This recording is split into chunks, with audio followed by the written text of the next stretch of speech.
Давайте попытаемся разобраться с кыпчаками. То есть кыргызские кыпчаки, казахские кыпчаки, вот эти ферганские кыпчаки, как вы сказали, кулан кыпчаки, да? Насколько они друг от друга отличаются и можно ли вообще считать им чем-то единым? Когда взяли кыпчаков из разных народов, обнаружили их близость, генетическую родственность, происхождение от одного общего предка. Ну и сейчас вопрос стоит в датировках, над которыми мы работаем. Это не только, как можно предполагать, память, принадлежность к какому-то государству, а есть под этим и генетическое родство. Отлично.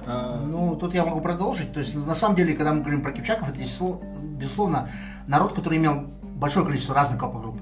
И даже те палео-ДНК, которые выходят по кыпчакам, оно совпадает там вообще с такими очень экзотическими популяциями. Например, один кыпчак был сделан, он совпал с одним словаком и представителем человека из Кашмира. То есть, ну, понятно, что это, скорее всего, действительно все-таки наше кыпчакское происхождение, но, получается, во-первых, они не очень близки, во-вторых, как бы география поражает, потому что это все раскидано. И причем словак это вполне возможно какой-то кыпчак, который попал как-то в Европу. Через Венгрию. То есть, да.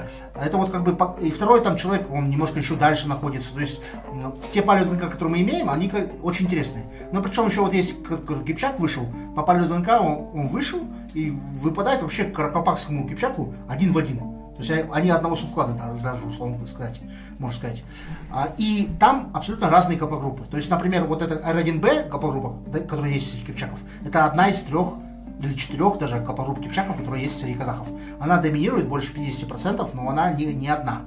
И причем вот эти оставшиеся 3 гаплогруппы, они также имеют связи с другими кыпчаками. То есть вот получается наши кыпчаки, они совпадают, условно говоря, с кыпчаками из территории Мектеба Ногайского, и с крымскими кыпчаками, которые есть часть, условно говоря, кыргызских кыпчаков, кумандинцы, то есть это и каракалпакские кыпчаки, тоже они с ними совпадают. Но есть еще кыпчаки других гаплогрупп, например, R1A, либо C2, они тоже между собой совпадают и находятся в разных народах. Поэтому кыпчаки как народ, он очень огромен. И мы пока только одну ветку очень хорошо изучили. А на самом деле там 5-6 больших веток, которые надо изучать. Вот, например, те же наши, условно говоря, Кулатай и Мадьяр кыпчаки, они совпадают, там, условно говоря, с каракалпакскими Майлы-Балта кыпчаками. И еще и даже совпадают, условно говоря, с венгром, который относится к группе плавцы, которые на территории Словакии вроде живут. И, соответственно, вот мы видим полную связь. То есть они относятся вроде как к группе G2, но по сути они разбросаны. И вот это все необходимо еще более детально изучать. Мы пока только по отношению к кыпчакам сделали первый шаг.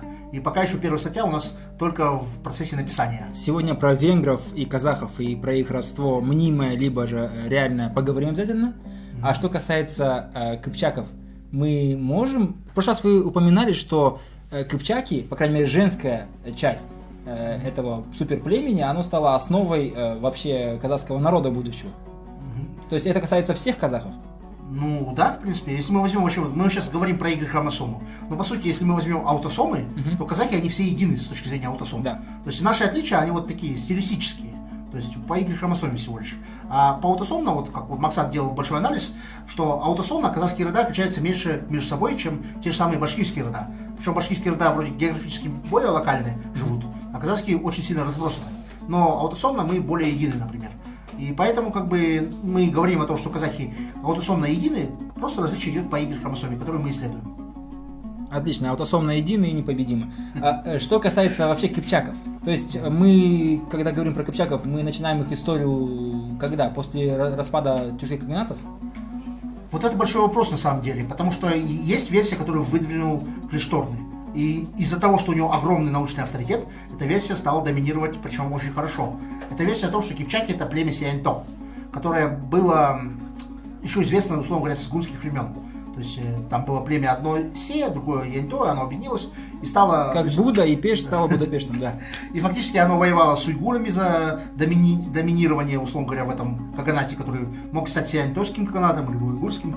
Но потом, когда оно проиграло, по версии Клишторнова, они бежали на запад и стали кипчаками. Потому что кипчак это, условно говоря, так, сгнившее дупло переводится как... То есть это такое... Сгнившее дупло? Ну, это оберегательное имя, которое как бы...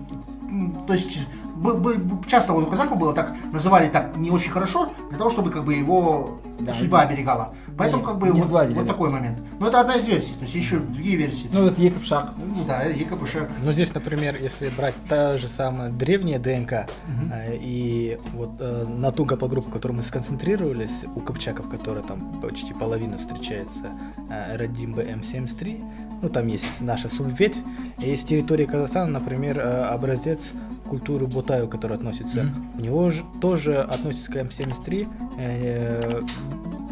субветвь более древняя, но дальнейшие как бы генетические линии встречаются близкие, либо вот его близких родственников именно среди кыпчаков, это М73. То есть здесь тоже смотреть в культурном плане, когда, да, могли они появиться, либо в биологическом плане, насколько давно прослеживается связь.